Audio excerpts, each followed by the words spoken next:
Here's something fun that you could do at home. It's easy, and it illustrates a principle of chemistry.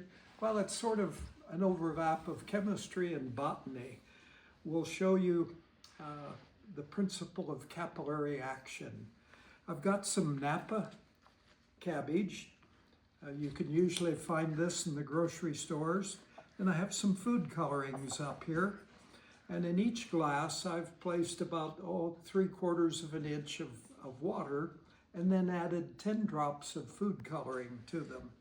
So I have yellow, red, and blue. And my grandson's going to come in and help me now. What I'd like him to do is to cut off the bottom of the cabbage just a little bit to increase. That's good.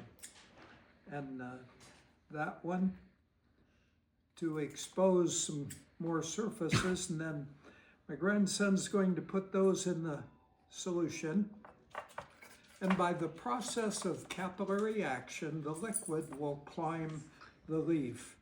And that's water is evaporating from up here at the top of the leaf all the time, although we can't see it happening.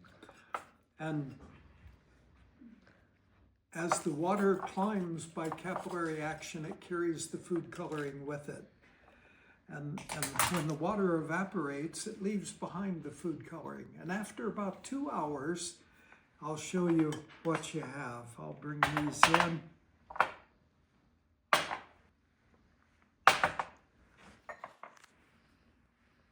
Liquid has climbed the leaves, resupplying water to the tissues by capillary action, and as the water evaporates, it leaves behind the food coloring.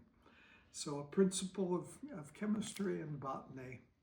Try it, it's fun.